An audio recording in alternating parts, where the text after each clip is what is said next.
मिला टाइम्स में खुशामदीद। बी सुदर्शन रेड्डी और सीपी राधा कृष्णन ये दोनों वाइस प्रेसिडेंट ऑफ इंडिया के उम्मीदवार हैं। 9 सितंबर को वोटिंग होगी और जिन्हें 50% या उससे ज़्यादा वोट मिलेगा वो इंडिया के अगले नायब सदर जमहूरिया मुंतखब होंगे। और ये लड़ाई दरअसल बी सुदर्शन रेड्डी और राधा कृष्णन के बीच में नहीं है, बल्कि लड़ाई है इंडिया अलायंस और एनडीए के बीच में। दूसरे लफ्ज़ों में कह लीजिए कांग्रेस और बीजेपी के बीच में ये लड़ाई है। और इस चुनाव में वोटिंग राइट सिर्फ लोकसभा और राज्यसभा के एमपीज को ही हासिल है।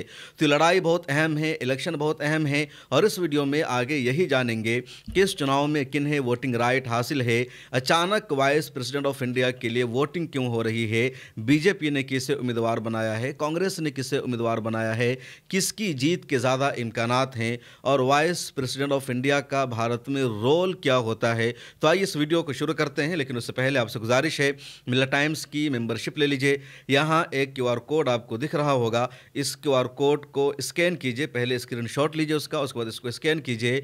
एक पेज खुलेगा, वहां आप सिर्फ 99 रुपए का प्लान चूज कीजिए और आगे का जो प्रोसेस है उसको फॉलो कर लीजिए। किसी भी तरह की कोई परेशानी आती है आपको मेंबरशिप लेने में तो मिला टाइम्स का ऑफिशियल फ़ोन नंबर मौजूद है, आप उस पर हमें कॉल कर सकते हैं। इंडिया में सबसे ज़्यादा पावर सदर के पास होता है, लेकिन वो नाम का पावर और इख्तियार होता है, अमली पावर तो कैबिनेट के पास होता है या प्राइम मिनिस्टर के पास होता है। बहरहाल सदर के बाद नायब सदर जमहूरिया का रोल होता है और इन दोनों नायब सदर जमहूरिया थे जगदीप धनकर। लेकिन अचानक पार्लियामेंट का मानसून सेशन शुरू होते ही जुलाई के महीने में उन्होंने रिजाइन कर दिया।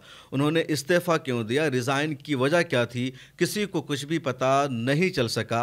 रिजाइन देने के बाद लगातार वो लापता है, कहीं पर वो नजर भी नहीं आ रहे हैं। अपोजिशन की तरफ से लगातार सवाल उठाया जा रहा है कि जगदीप धनकर कहां हैं, उनका क्या हुआ। शिवसेना के एमपी संजय राउत ने तो बाज़ाब्ता सुप्रीम कोर्ट में एक पिटीशन भी दाखिल कर दी और मांग की कि तलाशी की जाए कि कहां है जगदीप धनकर, उनकी जान को खतरा भी हो सकता है, उनके साथ कुछ भी किया जा सकता है।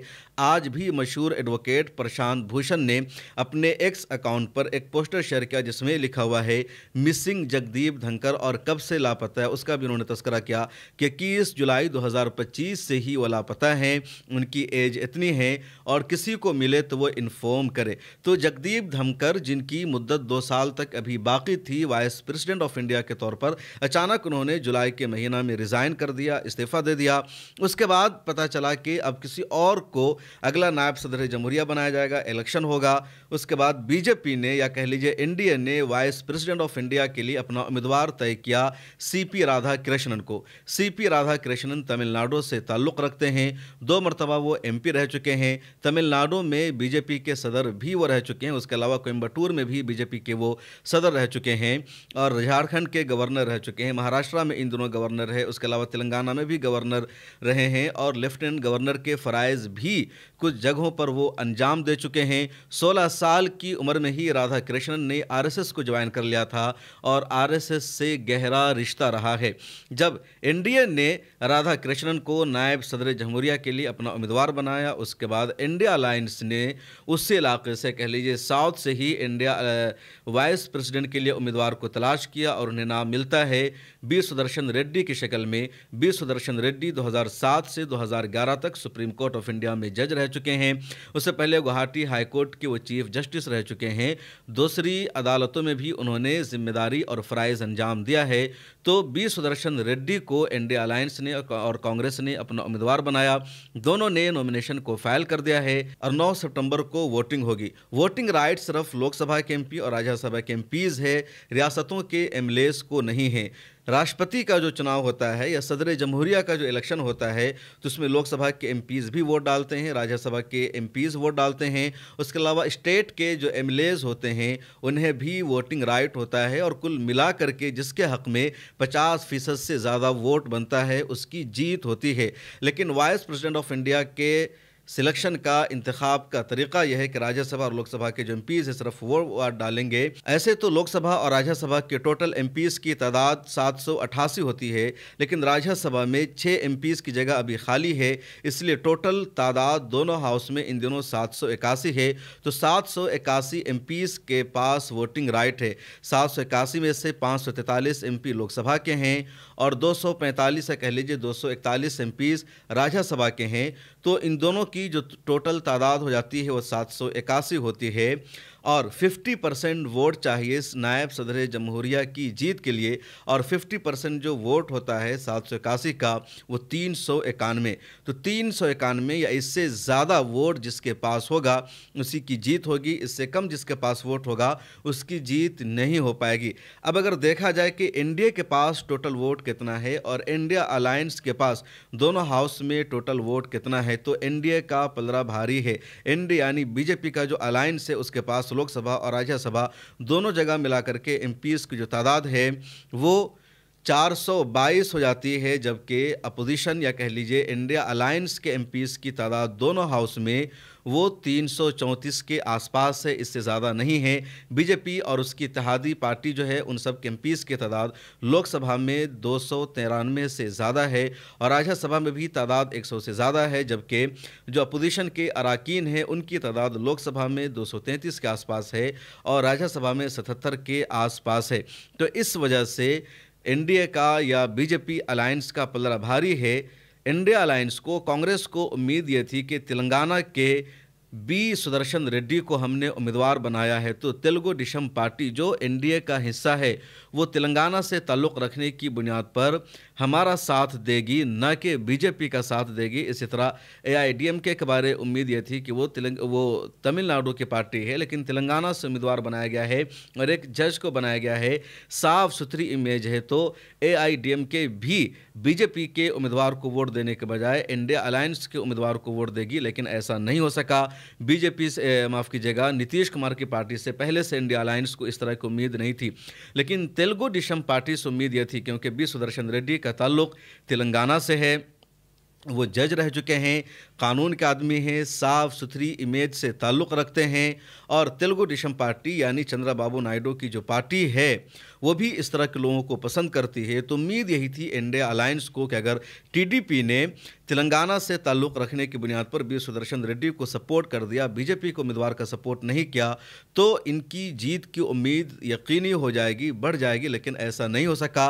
टीडीपी ने वाज़े लफ्ज़ों में ऐलान कर दिया है कि वो एनडीए यानी बीजेपी के उम्मीदवार को ही वोट करेगी। इसी तरह तमिलनाडु की पार्टी एआईडीएमके ने भी ऐलान कर दिया है कि वो बीजेपी को ही सपोर्ट करेगी। इसी वजह से फिलहाल आंकड़े के एतबार से बीजेपी का जो पलड़ा है वो बढ़ा हुआ है, लेकिन ये लड़ाई आइडियोलॉजिकल लड़ाई है, कुछ भी हो सकता है, क्योंकि इससे पहले अमित शाह के कैंडिडेट को कॉन्स्टिट्यूशन क्लब ऑफ इंडिया के चुनाव में झटका लग चुका है, हार हो चुकी है।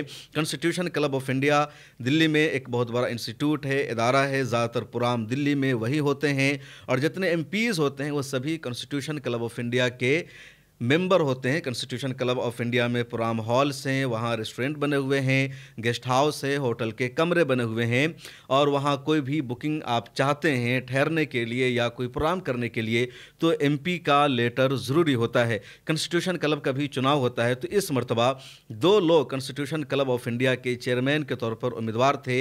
एक नाम था संजीव बालियान का और दूसरा नाम था राजू प्रताप रूडी का।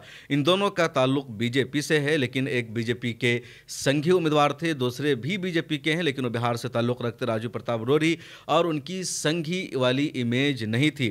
तो अब इंडिया अलायंस या कांग्रेस के नेताओं ने भी राजू प्रताप रूडी को यहाँ पर सपोर्ट कर दिया, क्योंकि लड़ाई थी संजीव बालियान और राजू प्रताप रूडी के बीच में। अमित शाह और पूरी बीजेपी ने संजीव बालियान को सपोर्ट कर दिया, तो कांग्रेस ने यहाँ पर अपना उम्मीदवार अलग से खड़ा करने के बजाय राजू प्रताप रूडी को समर्थन देने का ऐलान किया। सोनिया गांधी तक वोट डालने गई, वहां प्रियंका गांधी भी गई, राजीव गांधी भी गए और यहां संजीव बालियान की हार हो गई जो अमित शाह और मोदी के उम्मीदवार थे।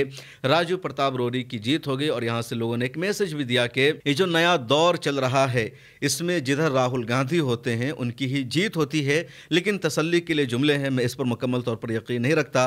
इधर एक वीडियो भी सोशल मीडिया पर वायरल हुई पार्लियामेंट की, जहाँ राहुल गांधी की अचानक राजू प्रताप रूडी से पार्लियामेंट पार्लियामेंट के बाहर मुलाकात हो जाती है। राहुल गांधी राजीव प्रताप रूडी को मुबारकबाद देते हैं, कंग्रेचुलेशन बोलते हैं और राजीव प्रताप रूडी भी मुस्कुराकर हाथ मिलाते हैं, वेलकम करते हैं।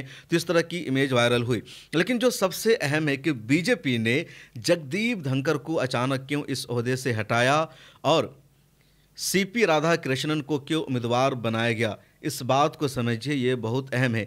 राधाकृष्णन जो हैं आरएसएस के ख़ास आदमी हैं। 16 साल की एज में वो आरएसएस की शाखा से जुड़ चुके थे, लगातार आरएसएस के लिए वो काम कर रहे हैं। उनकी जो प्रोफाइल है कोई हाई फाई नहीं है, उनका जो तालीमी बैकग्राउंड है बहुत ज़्यादा नहीं है, सादा मिजाज माना जाता है, आम लोगों के साथ मिलना जुलना उनके लिए आम बात मानी जाती है। लेकिन उन्हें क्यों बनाया गया? अब तक जिन लोगों को गवर्नर बनाया गया या नायब सदर जमहूरिया बनाया गया, सदर जमहूरिया बीजेपी की तरफ से बनाया गया, वो सब बीजेपी के नेता ज़रूर रहे हैं, लेकिन आरएसएस से उनका क्या रिश्ता है, क्या ताल्लुक़ है, ये बात सामने नहीं आई थी।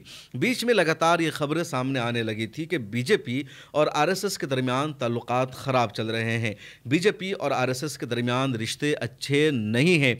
इधर ये भी कोशिश हो रही थी, कुछ लोग ये भी दावा कर रहे थे कि आरएसएस नरेंद्र मोदी को पीएम के ओहदा से हटाना चाहती है, लेकिन पीएम ने पूरी बीजेपी को अपने कंट्रोल में ले लिया है। पूरी बीजेपी पर सिर्फ 2 लोगों की हुकूमत है, 2 लोगों का पूरा सिस्टम चलता है, एक अमित शाह और दूसरे नरेंद्र मोदी, इसलिए तमाम लोग बेबस है। उधर नितिन गडकरी का भी बार बार ऐसा कई बयान सामने आए जिससे पता चल रहा है कि बीजेपी में अंदर बहुत कुछ चल रहा है, लड़ाई चल रही है, इख्तलाफ चल रहा है।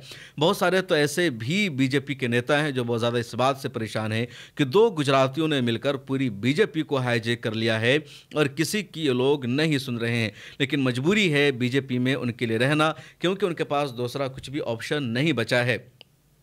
तो आरएसएस और बीजेपी के दरमियान इख्तलाफ की खबरें लगातार सामने आ रही थी। इसके बाद 15 अगस्त को कुछ नया हो गया।